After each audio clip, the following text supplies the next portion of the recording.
అందరికీ నమస్తే అండి. ఈ మధ్య కాలంలో ఒక వీడియో చూశాను. ఇద్దరు అన్నదమ్ములు వాళ్ళ తమ్ముడిని చంపి బండి మీద మధ్యలో కూర్చోబెట్టుకొని పొలం దగ్గర వచ్చిన గొడవల వల్ల రోడ్డు మీద తీసుకొని వెళ్ళటం ఒక వీడియో వైరల్ అయింది. చాలా బాధ అనిపించింది. ఈ ప్రపంచంలో ఎక్కడా దొరకనిది అన్నిటికంటే కూడా చాలా విలువైనవి రక్త సంబంధాలు. ఆ రక్త సంబంధాలను విచ్ఛిన్నం చేసేలాగా ఎవరు కూడా జీవించొద్దని నేను ప్రాధేయపడుతున్నాను. ఈ సందర్భంలో మీకు ఒక విషయాన్ని నేను తెలియజేయాలనుకుంటున్నాను. మేము ముగ్గురు అన్నదమ్ములు ఎంతో అన్యోన్యంగా ఆప్యాయతగా పెరిగాం.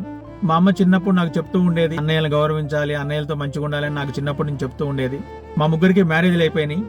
ఆ మధ్యకాలంలో ఒకసారి నాకు కొంచెం అమౌంట్ ఇవ్వాల్సి వచ్చింది. వాళ్ళు కొంచెం ఎక్కువ అమౌంట్. సో ఎంత ట్రై చేసినా గానీ వాళ్ళ దగ్గర నుంచి ఆ అమౌంట్ రావట్లేదు. న్యాయపరంగా అవి నాకు రావాల్సిన అమౌంట్ కానీ రావట్లేదు. బాగా విసుగు చెందాను. గొడవలు పెరిగిపోయినాయి, మనస్పర్ధలు పెరిగిపోయినాయి, కోపం పెరిగిపోతుంది. మా అమ్మ కూడా మా ముగ్గురు అన్నదమ్ముల మధ్యలో ఏమీ చెప్పలేక, ఎవరిని ఏమీ అనలేక సైలెంట్ గా ఉంటుంది తప్ప చేసేదేం కనపడట్లేదు. ఇటువంటి సందర్భంలో నేను ఒకసారి ఇదిక మంచితనంలో మన మధ్య తేలేటట్లేదు, వెల్ విషర్స్ ఫ్రెండ్స్ ని ఎవరిని ఎంటర్ చేసినా గానీ వాళ్ళు మీరు అన్నదమ్ములు రా ఆలోచించుకోండి అంటున్నారు తప్ప ఎవరు కూడా న్యాయం చేసేలా కనపడలేదు. ఇక లాస్ట్ కి పోలీస్ స్టేషనే కరెక్ట్ అని చెప్పేసి పోలీస్ స్టేషన్కి వెళ్ళి కూర్చున్నాను. ఇంకా సిఐ గారు రాలేదు. ఈ లోపల నేను కొన్ని విషయాలు ఆలోచించాను. మా అన్నయ్యల మీద నేను కంప్లైంట్ ఇవ్వడానికి ముందు ఒక్కసారి మా అన్నయ్యల గురించి ఆలోచించాను. చిన్నప్పటి నుంచి నన్ను ఎలా చూసుకున్నారు, నన్ను పెంచిన విధానం ఏంటనేది. అప్పుడు వెంటనే నాకు కొన్ని విషయాలు గుర్తొచ్చినాయి. అవేంటంటే, మా ఊర్లో వర్షాకాలం పెద్ద వాగు వస్తుండేది. అంటే మనుషులు కొట్టుకొని పోయేంత వాగు వచ్చేది. ఆ వాగులో మా అన్నయ్య క్లాస్మేట్స్ వాళ్ళందరూ వెళ్ళి కూడా మా అన్నయ్యతో పాటు ఈత కొడతా ఉండేవాళ్ళు. నేను కూడా వెళ్ళేవాడిని. నాకు ఈత రాదు. అయితే మా అన్నయ్య నన్ను ఒక దెరంపటి అక్కడ వాగు పక్కనే నీళ్లలో పిచ్చిమల్లి అని ఒకటి ఉండేది చెట్టు, దాన్ని పట్టుకొని అక్కడే ఉండమని చెప్పాడు. లోపల రావద్దని చెప్పేవాడు వాటర్లోకి. వాళ్ళు బాగా ప్రవాహం ఎక్కువగా ఉన్న దాంట్లో వాళ్ళు స్విమ్మింగ్ చేస్తూ ఉండేవాళ్ళు. మా అన్నయ్య ఆ వాగులో దూకి మునిగి తేలినప్పుడల్లా వెంటనే లేచి నేను కనపడకపోయేళ్ళకి నేను ఆ పిచ్చిమల్లి సాటును ఉండేవాడిని. మా తమ్ముడేడి అని చెప్పి కంగారుగా ఇట్లా చూస్తూ వద్దండు అని పిలిచేవాడు గట్టిగా. తర్వాత నేను కనపడంగానే కనపడవేరా మరి ఎక్కడున్నావురా అని చెప్పి అనేవాడు. ఆ విషయం గుర్తొచ్చింది. ఆ తర్వాత మా పెద్దన్నయ్య మా ఇంట్లో చిన్న పూరి గుడిసెలో మేము జీవించాము చిన్నప్పుడు. చలికాలం వస్తే మా నులక మంచం కింద రవ్వలు వేడి చేసి రాతిని ప్లేట్లో ఆ రవ్వలన్నీ వేసి మంచం కింద పెట్టుకునేవాళ్ళం వేడి కోసం. మా పెద్దన్నయ్య పక్కన పడుకునేవాడిని నేను. మా పెద్దన్నయ్య ఆ రవ్వలు పోసిన ప్లేటు నాకు వేడొచ్చే విధంగా నా వైపు జరిపి పెట్టేవాడు. ఒకటే దుప్పటి ఉండేది, అది చినిగిపోయి ఉండేది, కాళ్ళన్నీ బయటే ఉండేవి. ఆ దుప్పటిని నాకు పూర్తిగా గప్పి చలికాలం కూడా మా పెద్దన్నయ్య దుప్పటి లేకుండా అలాగే పడుకునేవాడు. ఆ విషయం గుర్తొచ్చింది. ఒకసారి నేను 1999లో బాగా ఆకలి మీద రోడ్డు మీద నడుచుకుంటూ పోతున్న సమయంలో నా చిన్నన్నయ్య పాల వ్యానులో పనిచేసేవాడు. అప్పుడు చదువుకుంటూ సిద్ధారెడ్డి డిగ్రీ కాలేజీ. ఆ సమయంలో రోడ్డు మీద నడుచుకుంటూ పోతున్న నేను జడ్పీ సెంటర్ ఆ ప్రాంతంలో కనిపిస్తే నైట్ డ్యూటీ మొత్తం ఉండేదన్నమాట ఆ వ్యానులో. నన్ను చూసి ఆ వ్యాన్ ఆపి నా దగ్గరకు వచ్చి ఏమైనా తిన్నావారా అని అడిగి నా జేబులో ఒక 100 రూపాయలు పెట్టి మళ్ళీ అదే వ్యాన్లో డ్యూటీకి వెళ్ళిపోయేవాడు. అలాగే మా చిన్నన్నయ్య నేను ఖమ్మంలో ఒకే రూమ్ లో ఉండి చదువుకునేటప్పుడు మేము చదువుకున్నంత కాలంలో చాలా రోజులు మేము ఉపవాసాలు ఉన్న సందర్భాలు ఉన్నాయి. కొంచెం రైస్ ఉంటే మా తమ్ముడు తింటాడులే అని చెప్పి వదిలేసేవాడు. నేను మా అన్నయ్య తింటాడులే అని వదిలేసేవాడిని. అలా ఒకరికొకరు త్యాగం చేసుకుంటూ ఒకరికొకరు ప్రేమాభిమానాలు పంచుకుంటూ పెరిగాము. నేను ఎన్నో తప్పులు చేశాను చిన్నప్పుడు, క్షమించరాని తప్పులు.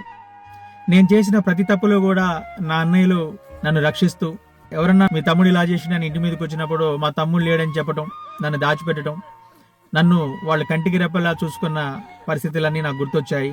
అలాగే మా ఇద్దరు అన్నదమ్ములు చదివించడానికి మా పెద్దన్నయ్య చిన్నప్పుడు తన పడిన కష్టాలు, అడవికెళ్ళి కోపు నరకటాలు, కుప్పకొట్టుళ్ళు, వరి కోతలు ఇవన్నీ చేస్తూ టైలరింగ్ పని చేసుకుంటూ మాకు పైసలు పంపించుకుంటూ మా కోసమే మా తమ్ముళ్ళు అభివృద్ధి చెందాలి, మా తమ్ముళ్ళు గొప్పగా చదువుకోవాలని జీవించిన రోజులు గుర్తొచ్చాయి. మా చిన్నన్నయ్యకి ఒక జత షూ ఉండేవి, బట్టలు కూడా ఒక 2 జతలే ఉండేవి. అందులో మా చిన్నన్నయ్య బట్టలు షూ వేసుకొని నేను ఎటైనా బయటకు వెళ్తే నేను వచ్చేంత వరకు కూడా మా చిన్నన్నయ్య రూమ్లోనే ఉండేవాడు, బయటికి పోకుండా ఎంత పని ఉన్నా కానీ. నేను వచ్చినాక ఎందుకురా నా బట్టలు వేసుకున్నావు అని కూడా ఏ రోజు కూడా అనేవాడు కాదు. నేను వచ్చినాక ఆ షూ అవన్నీ తీసేసినాక మళ్ళీ అవి వేసుకుని బయటికి వెళ్ళేవాడు. అలాగే వాళ్ళు ఏది తినాల్సి వచ్చినా, ఏది తింటున్నా గానీ జేబులో దాచిపెట్టుకొని వచ్చి అందులో నాకు కొంచెం పెట్టే విషయాలన్నీ కూడా నాకు ఒక్కొక్కటి గుర్తొచ్చాయి. ఆ సమయంలో నేను 10వ తరగతి 3 సబ్జెక్టులు ఫెయిల్ అయ్యి తప్పుడు మార్గాన్ని జీవిస్తున్న సమయంలో కూడా ఆ ఫ్రెండ్ సర్కిల్ అందరినీ కట్ చేసి ఇలా జీవించాలరా, ఇలా రావాలి అని చెప్పేసి నాకు సన్మార్గం చూపేలా నా అన్నయ్యలు నాకు గైడ్ చేసిన విషయం గుర్తొచ్చింది. వీటన్నిటికంటే కూడా మా అమ్మ ఎప్పుడూ చెబుతూ ఉంటుంది, అరే వాళ్ళు తాగి మిగిలిచ్చిన పాలు తాగి బ్రతికేవరా నువ్వు, వాళ్ళు నీకంటే పెద్దోళ్ళు, వాళ్ళని గౌరవించు అని మా అమ్మ చిన్నప్పటి నుంచి నాకు చెప్తూ ఉండేది. ఇవన్నీ సడన్ గా వాళ్ళని నేను పోలీస్ స్టేషన్కి పిలిపించడానికి ముందు నా అన్నయ్యలతో నాకున్న అనుబంధం ఏంటి, నేనేమైనా తప్పు చేస్తున్నానా అని చివరిసారిగా నేను ఆలోచించిన ఆలోచనలో ఇవన్నీ నాకు ఒక్కొక్కటి గుర్తొచ్చాయి. ఇవన్నీ గుర్తొచ్చినాక నాకేమనిపించిందంటే, వీళ్ళు పంచిన ప్రేమాభిమానాలు నా పైన ఆ డబ్బుల కంటే కూడా చాలా ఎక్కువ అనిపించింది. వెలకట్టలేని ఈ ప్రేమాభిమానాల కింద ఆ డబ్బులు చాలా చిన్నవి అనిపించినాయి. వెంటనే రియలైజ్ అయ్యి ఆ పోలీస్ స్టేషన్లో ఆ బెంచ్ మీద కూర్చొని లోపలికి వెళ్లకుండానే ఇంకెప్పుడు జీవితంలో నేను బ్రతికున్నంత కాలం కూడా నాకిచ్చే పైసల విషయంలో ఎప్పుడు కూడా మా అన్నయ్యల్ని నేను అడగకూడదు.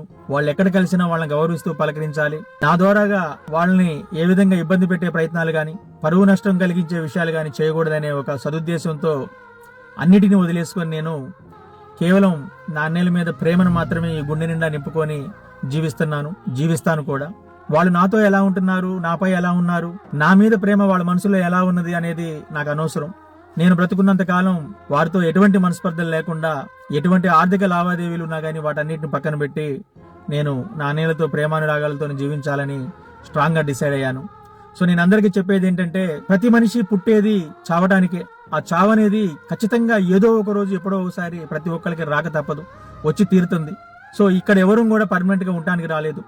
కోట్ల రూపాయలు సంపాదించుకున్నా, లక్షల రూపాయలు సంపాదించుకున్నా, ఎన్ని డబ్బులు సంపాదించుకున్నా గానీ ఏదో ఒక రోజు మాత్రం వాటన్నిటిని వదిలేసి మనం శాశ్వతంగా ఈ లోకాన్ని వదిలి వెళ్ళక తప్పదు. కానీ మనం వెళ్ళినాక మన గురించి నలుగురు బాధపడే వ్యక్తులు ఉన్నారంటే, జీవితం పంచుకున్న భార్య, మనకు తోడబుట్టిన వాళ్ళు, మనకి జన్మనిచ్చిన తల్లిదండ్రులు, మన పిల్లలు తప్ప ఇంకెవరూ ఉండరు. ఇటువంటి బంధాలనే మనం ఈ డబ్బు కోసం, ఈ అత్యాశతో, యుగోలతో, ఇంకా కొంతమంది చెప్పుడు మాటలు విని తన మన అనే ఒక బంధాలను మర్చిపోయి చంపుకోటాలు, తిట్టుకోటాలు, రక్తం పంచుకు పుట్టిన అన్నదమ్ములమే రక్తాన్ని చిందించుకునే విధంగా గొడ్డలతో, కత్తులతో దాడులు చేసుకోవటం, ఇదంతా కూడా క్షమించరానిది. మానవ జీవన విధానానికి ఇవన్నీ కూడా విరుద్ధమైనవి. దయచేసి అన్నిటికంటే విలువైన బంధాలు రక్త సంబంధాలు, వాటిని కాపాడండి. బ్రతకడానికి దేవుడు ప్రతి ఒక్కరికి కొంత జీవితాన్ని ఇస్తాడు. ఆ జీవితంలో ఉన్నదాన్ని మనం ఆనందంగా ఇంతవరకే మనకని ముందుకు పోవాలి తప్ప, ఇంకా ఏదో కావాలి, ఏదో చెయ్యాలి, వాడిని తీసుకోవాలి, వీడిని తీసుకోవాలని అత్యాశతో పోతే ఇటువంటివన్నీ వస్తూ ఉంటాయి. డబ్బు అనేది శాశ్వతం కాదు.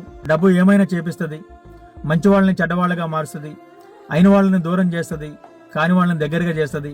అన్నిటికీ ఉన్న పెద్ద మహిమ ఆ డబ్బుది.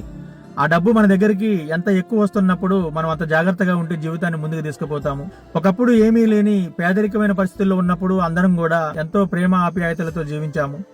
ఇవాళ భగవంతుడి దయ వల్ల అందరం సెట్ అయిపోయి లక్షల రూపాయలు సంపాదించుకుంటూ ఒక స్టేజిలో తిరుగుతున్న టైంలో, ఎంతో అన్యోన్యంగా కలిసి జీవించాల్సిన సమయంలో పిల్లలు పెద్దోళ్ళు అవుతూ ఒకరినొకరు అర్థం చేసుకుంటూ గొప్పగా ఉమ్మడి కుటుంబాలతో సంతోషంగా జీవించాల్సిన టైంలో ఈ డబ్బు అనేది పెరగటం వల్ల అత్యాశ బాగా పెరిగిపోయి, మా అమ్మ చెబుతూ ఉంటది, నడమంతరపు సిరిరా అంటుంటది. నడమంతరపు సిరి అంటే ఏమీ లేనోడికి ఒక్కసారే పైసలనే రావటం మొదలైతే వాడికి తన మన అనే బంధాలు ఉండవంట, కన్ను మిన్ను కానరాదంట. వాడు ఎప్పుడు పైకే చూస్తారు తప్ప కిందికి చూడడంట. జనాలు గుర్తురారంట, వాడికి బంధాలు గుర్తురావంట. సో ఇటువంటి పరిస్థితులు కూడా దయచేసి ఎవరికి రావద్దు. అందరూ ఒకటిగా జీవించండి. పర్టికులర్ గా అన్నదమ్ముల మధ్యలో ఆస్తి గొడవలు కానీ ఇంకేదైనా డబ్బుకు సంబంధించిన లావాదేవీలు ఉన్నప్పుడు ఎవరో ఒకళ్ళు కాంప్రమైజ్ అయ్యి వదిలేసుకోండి. నిజంగా వదిలేసుకోవటం వల్ల మీరు రోడ్డును పడి అడుక్కు తినే పరిస్థితి వచ్చి మీరు ఇబ్బందుల్లో ఉండి నరకం చూస్తున్నారని నీ తోడబుట్టినోడికి తెలిసినప్పుడు, అతను నీతో మాట్లాడకపోయినా ఖచ్చితంగా నా అన్న ఇబ్బందుల్లో ఉన్నాడు, నా తమ్ముడు ఇబ్బందుల్లో ఉన్నాడు, ఊరు మొత్తం తెలుసు, ఊరు మొత్తం అనుకుంటున్నారు, నాకు కూడా కనిపిస్తుంది, ఎలాగైనా వాడికి నేను ఏదో ఒకటి చేయాలని 100% చేస్తాడు. అందుకు మీరు ఓపికగా ఉండండి. అంతేగాని కొట్లాడి లాక్కొని రక్తం కళ్ళ చూసి లేకపోతే ఇంకేదైనా చంపేసో ఏదో చేయాలనే ఒక దౌర్భాగ్యమైన ఆలోచనలు మనసులోకి రానిచ్చి దారుణాలు చేయొద్దని నేను అందరినీ కూడా కోరుకుంటున్నాను. మళ్ళీ జన్మలో కూడా నేను ఇదే తల్లికి కొడుకుగా పుట్టాలని, అలాగే ఆన్నేళ్ళకి తమ్ముడుగా పుట్టాలని అందరి దేవుళ్ళని కూడా నేను కోరుకుంటున్నాను. ఎన్ని ఊర్లు తిరిగినా, ఎన్ని లక్షలు సంపాదించినా గానీ ఆ బంధం అనేది మనకు దొరకదు. దాన్ని కాపాడండి. యుగోలు, కోపాలతో, తాపాలతో ఇవన్నీ మీరు పెద్దవి చేసుకుంటూ కుటుంబాలని చిన్నాభిన్నం చేసుకోవద్దు. మనకు పుట్టిన పిల్లలు ఎంతో అన్యోన్యంగా మన రక్త సంబంధికులుగా, మన వంశోద్ధారకులుగా పెరగాల్సిన పిల్లల్ని కూడా విడదీసి మనం చాలా పాపాన్ని కూడగట్టుకుంటున్నాం. ఇది కూడా చాలా తప్పు. మనం మాట్లాడుకోవట్లేదని మన పిల్లలు కూడా మాట్లాడుకోలేని పరిస్థితి ఉంటుంది. రోజులు చాలా వేగంగా పరిగెడుతున్నాయి. తెల్లారుతుంది, రాత్రి అవుతుంది. దయచేసి నా మాటలు పాజిటివ్గా తీసుకొని అన్నదమ్ములు, అక్క చెల్లెళ్ళు అందరూ కూడా ఒకటిగా జీవించాలని. అన్నదమ్ములు పంచాయతీ, అక్క చెల్లెళ్ళ పంచాయతీలు అంత ఈజీగా తేలేవి కావు. ఎవరో ఒకళ్ళు తగ్గాలి, ఎవరో ఒకళ్ళు సాక్రిఫైస్ చేయాలి. అప్పుడు మాత్రమే ఆ బంధాలు నిలుస్తాయి. భగవంతుడు మనకి ఇక్కడ రాసి పెడతాడు. ఏది మనకి ఎప్పుడు ఏది రావాలో అది ఖచ్చితంగా వచ్చి తీరుతుంది.